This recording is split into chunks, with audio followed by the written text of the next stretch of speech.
delighted to introduce you to our commencement speaker, Mr. George Loaning.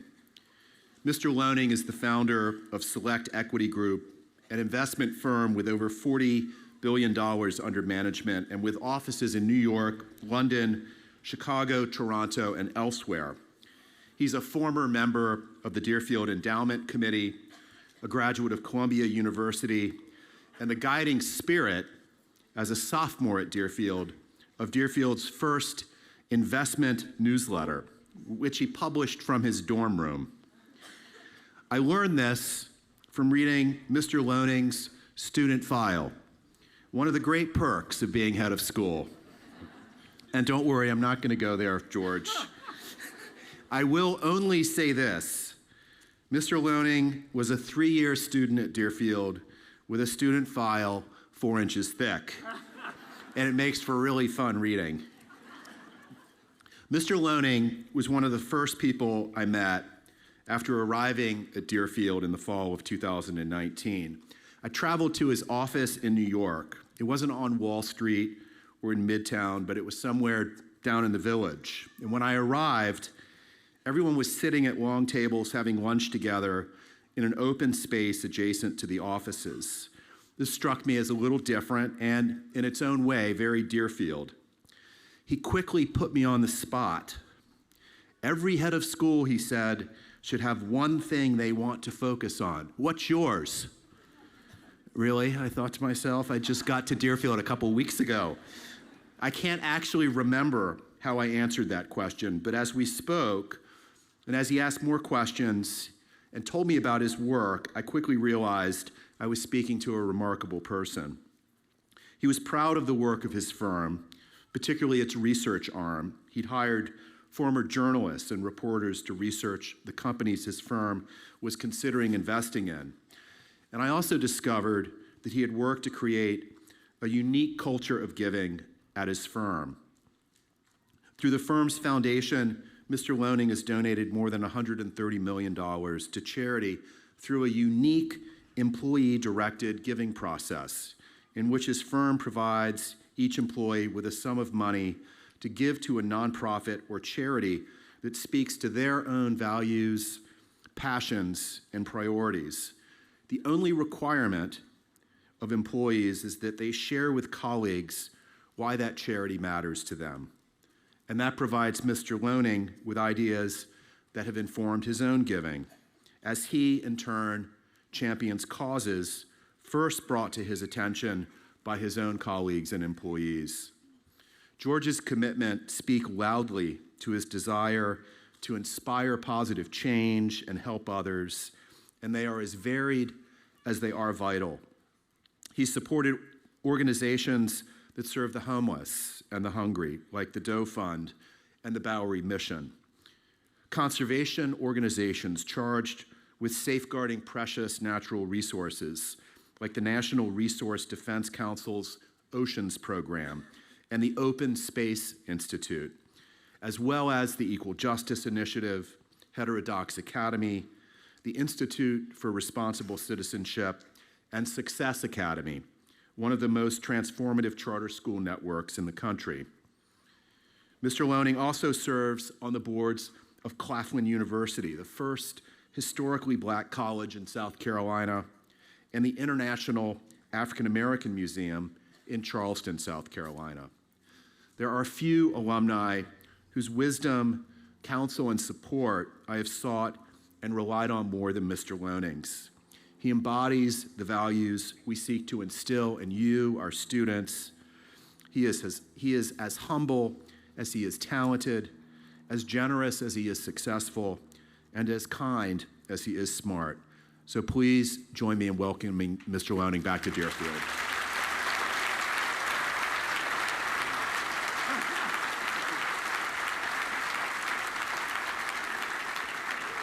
I always thought that Dr. Austin was a man of extraordinarily good judgment, up until the day that he called me and asked me to be your commencement speaker. Thank you, Layla, and the Board of Trustees, and thank you, John, for your thoughtful leadership and for your insistence on doing what is right, not what is easy. And thank you to the faculty and staff of Deerfield Academy. And thank you, class of 2024, for giving me the opportunity to speak to you today. Since my graduation from Deerfield in 1984, I have been extremely blessed. Fortunate in my work, blessed my wife and 5 children, and by my friendships. I've tried to be a good listener and a good learner. And as I've gotten older, I have intentionally sought to expand my own horizons and to test my own beliefs. I will do my best to share with you some of the things that I have learned in the 40 years since I sat in your seat. But before I address you, the class of 2024, I want to address your parents and guardians, many if not most of whom share some responsibility, at least, for your success. Kids generally do a poor job of telling their parents how grateful they are for their support. I know I did a poor job of thanking my own parents. It reminds me of a wonderful poem written by Billy Collins called The Lanyard, which, if you remember, is a colorful, basically useless weave of plastic threads that ends up forgotten in a drawer. I won't read Billy's whole poem, but here's an abridged version of it.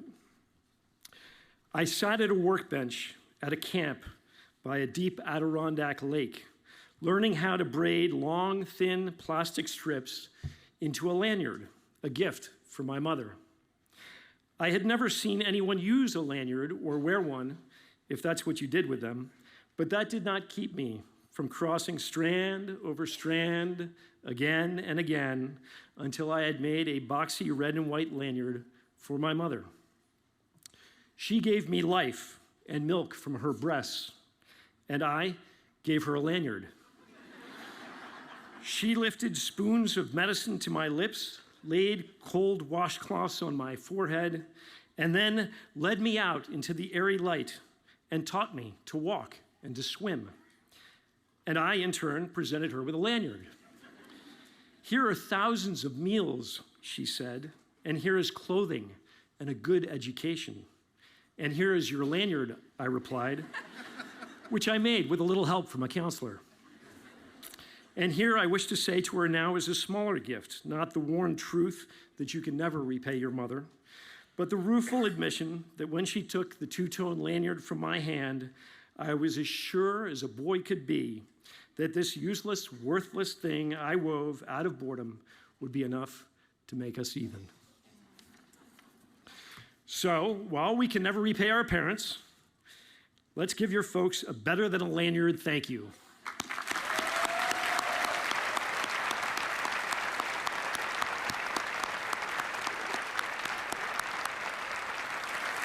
And now, class of 2024, some lessons for you. And keep in mind that I may make some generalizations. As President Eisenhower said, all generalizations are false, including this one. You are on the cusp of a great moment in your lives. You have an important opportunity to create a better version of yourselves, and going to college is certainly a good moment to do that. Make the most of it. The world is also on the cusp of, I think, potentially greater things, though it may not feel that way right now. It was just 20 years ago, according to Gallup polls, that 2/3 of Americans were opposed to same-sex marriage. In 2015, the Supreme Court ruled it legal in all 50 states, and today more than 70% of the population is in favor of same-sex marriage. I am optimistic that our world has an opportunity to continue to reinvent itself in a positive way. But I know that we won't be able to accomplish that without you. Now, I will not tell you that no matter your circumstances before Deerfield Academy, you are privileged for having had this high school experience with devoted and selfless teachers and in this sublime venue. Because I read your Deerfield scrolls, and I know that you already know that.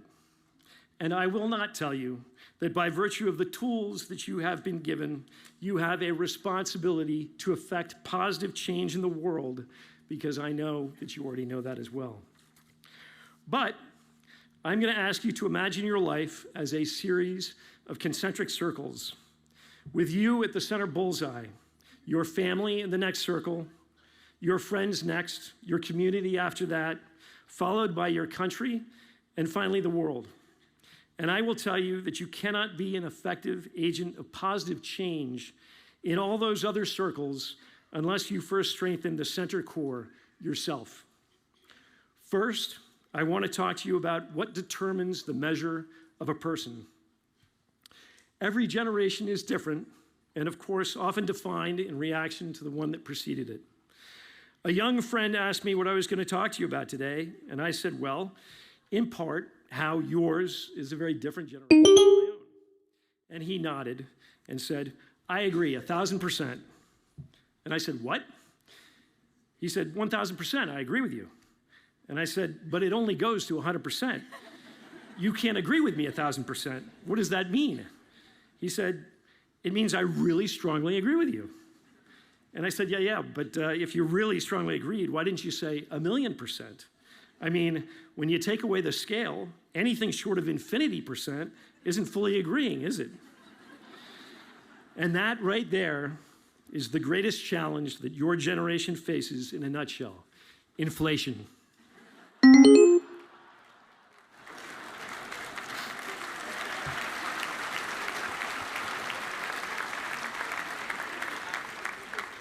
When you take away the scale, things start to lose meaning. When I was growing up, I don't think we had exclamation points. If we did, I hardly ever saw one. Now, every text is a statement, followed by a series of exclamation points. It was so great to see you today! Exclamation point, exclamation point. Wait, is 2 enough? No. You got to put 3 or 4 to show you really, really mean it. 1,000%. One characteristic of the generations that preceded you was anonymity. Most people only made it into the old media of newspapers when they got married or they died. Today, people are on social media for hours every day, reading and posting about themselves and trying to accumulate followers and likes and retweets. In my generation, superlatives like best and greatest were as rare as the things that they described. Today, best and greatest are thrown around like emojis. Somewhere along the way, people in my generation decided that either every kid should get a prize or no kids should get any prizes. Every kid should get a good grade or there shouldn't be any grades at all. The average GPA at Harvard in my generation was 3.2, whereas now it's 3.8. The scale has changed, and the traditional ways in which we measured success have changed. At the same time, new measures have emerged in the metaverse, where total strangers curate content about themselves in order to gain approval of other total strangers. On behalf of my generation, I want to apologize to you and your generation for creating such a confusing mess and such an enormous waste of your time.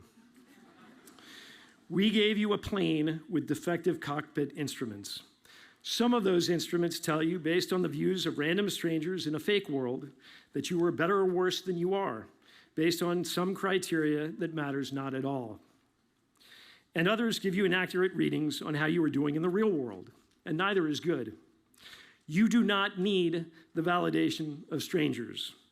You are not the sum of the exclamation points in the texts you get, or the number of followers you have on social media, or the number of likes you received on your latest post. What determines the value of a person is not these externalities. It comes from within. It is called character. Character is not a popularity contest or a show that you put on for others. Character is the height of the standards to which you hold yourself. Character is how you behave when nobody is looking. That is the best measure of your success, and you are the best one to judge it. So set high standards for yourself, work hard to meet them, hold yourself accountable, and every year raise them and do your best to ignore the measurements that have no meaning. And that is my first piece of advice.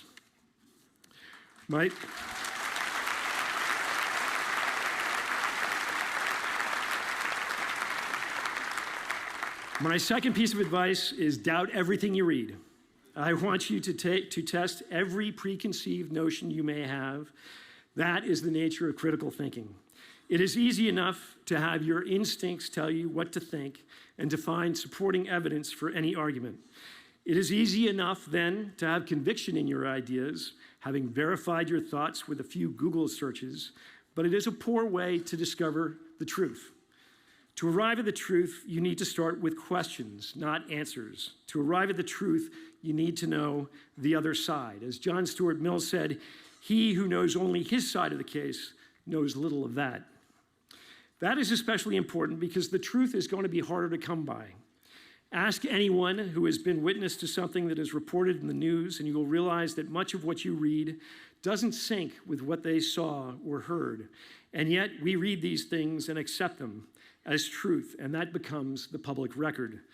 Napoleon said, "History is a set of lies agreed upon."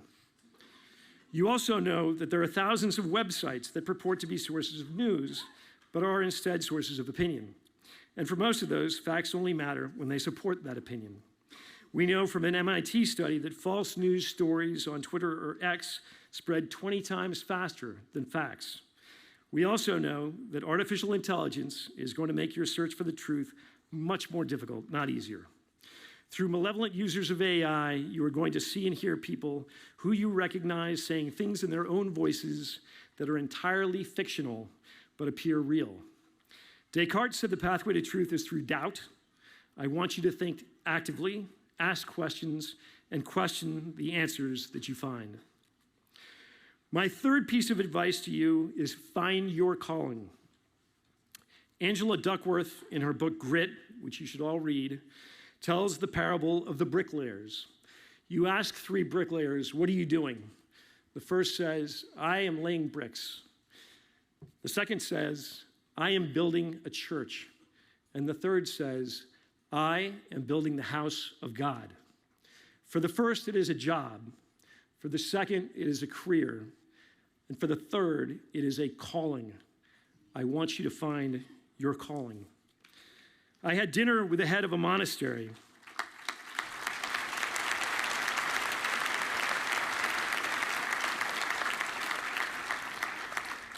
And asked him what inspired him to become a monk, where you begin every day at 4 a.m. singing all 150 psalms. And he said, "Well, I got the call." I said, "Forgive me, Father Joe, but I don't know what that means." And he said, "I was a priest in New Jersey, and I was driving back from vacation in South Carolina through the town where the Trappist monastery is. And I went to the chapel there to pray, and while I was praying, God spoke to me and said, 'Joe, welcome home.' So I knew I had to stay." Now, most of us don't get calls like Joe did. But whenever you do find your calling, you will absolutely know. George MacDonald got the call when he took the train to Grand Central Station every morning, carrying sandwiches for homeless people before heading to his job. After a few mornings of encountering more and more homeless people, he realized that he could never make enough sandwiches to feed everyone. So he quit his job and he started the Dough Fund and created a program called Ready, Willing, and Able for people without homes that provided a room and board, a job, and job skills training. 30 years later, his program has helped 28,000 formerly homeless and incarcerated people to transform their lives. Brian Stevenson found his calling when lawyers showed up in his town to enforce the desegregation of the local public schools. Before that time, there were no high schools in Bryan's county for black students. As a result of those lawyers, Bryan went to a desegregated high school and then was the first in his family to attend college. Bryan devoted himself to studying the law and then to using the law to fight for equal justice. Steve Ells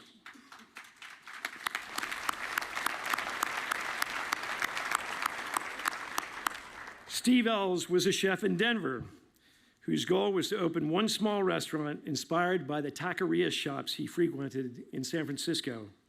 His 850 square foot shop sold good quality food that was healthy, tasty, affordable, and made in front of you. He got the call, and his single shop, which he called Chipotle, ended up opening 3,200 restaurants serving fresh, affordable food across the country.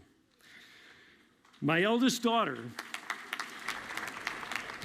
My eldest daughter, and she would not appreciate me talking about her. My eldest daughter went to New Orleans after college to do Teach for America for 2 years, followed by 4 years of teaching at charter schools while teaching part-time at a juvenile prison on weekends.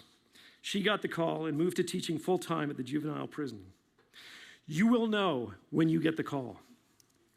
And indeed, it will be the greatest, best thing to ever happen to you, because it will consume you with joy, and it will challenge you and teach you, because it will expand your concentric circles outward, and because it will provide you with purpose far beyond yourself. If you are fortunate enough to know your calling now, you are extremely lucky. I found mine early and began writing, as you heard from John, an investment newsletter in my dorm room my sophomore year at Deerfield. If you do not know your calling yet, you must find it. After all, it is the way in which you will spend the majority of your waking hours. Now, if you ever have a situation where you think you may have gotten the call, but you're not sure, that was a butt dial or a wrong number. Because 1,000% you will know when you get the call.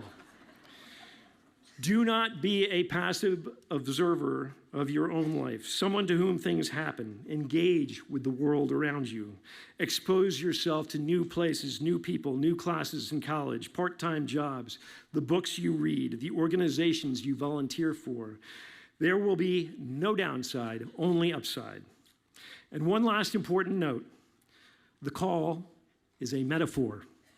It will not come on your cell phone. In fact, your cell phone is a call blocker. As Jonathan Haidt tells us, the average Gen Z spends 35 hours a week on social media. That's nuts. So get your head up out of your phone and face the real world and have real interactions with real people and find your calling.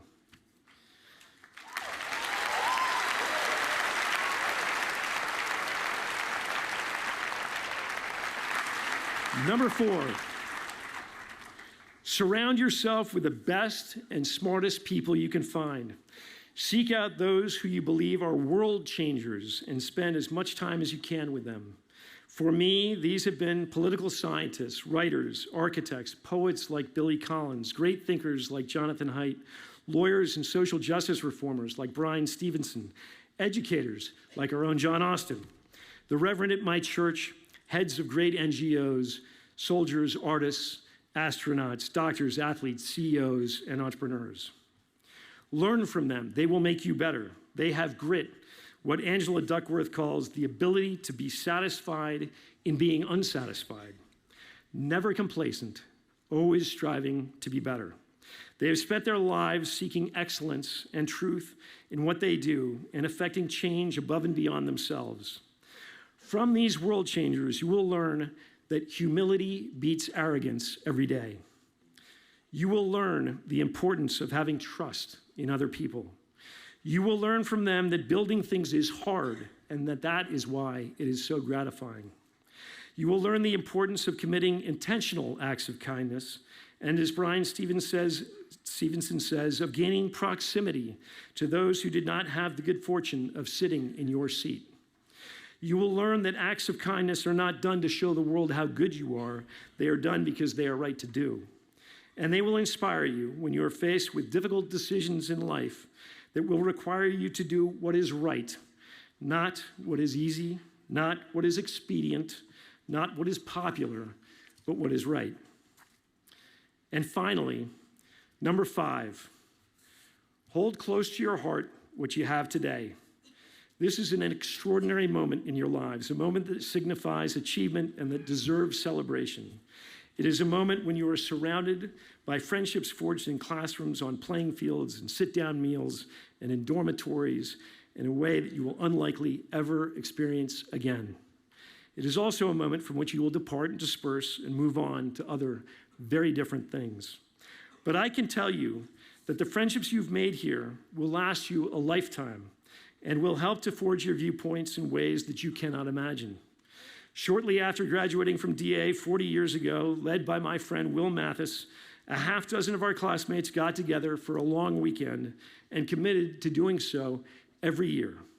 We have done so now every year for the last 35 years without fail, the same 6 DA grads every January, every year, 4 days, no excuses.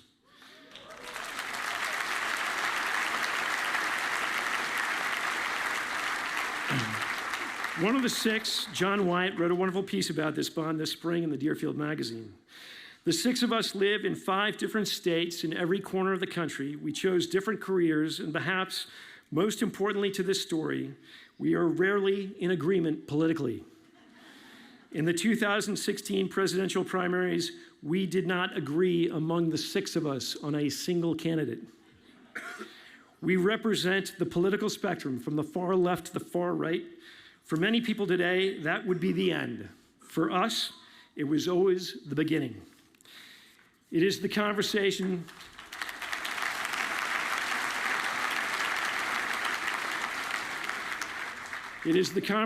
before, during, and after meals that would start with, "Are you kidding me? You gotta be nuts. Why do you think that?" It is a conversation rooted deeply in respect, in friendship, and in trust that allows us to learn from each other. As the author Jonathan Rauch said, acquiring knowledge is a conversation, not a destination. It is a process, a journey we take together, not alone.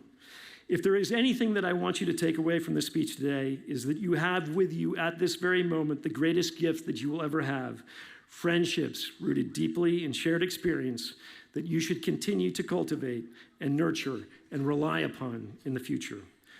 Put together a small group of your classmates and commit to spending 1 weekend a year with them for the rest of your lives.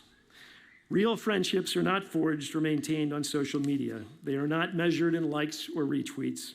Real friendships are worth the time and effort that they deserve. So remember, the best measure of your character is you. The road to truth is through doubt. Find your calling. Surround yourself with the best and smartest people you can find, and cherish and maintain the friendships you have built here. Class of 2024, congratulations, and thank you for listening.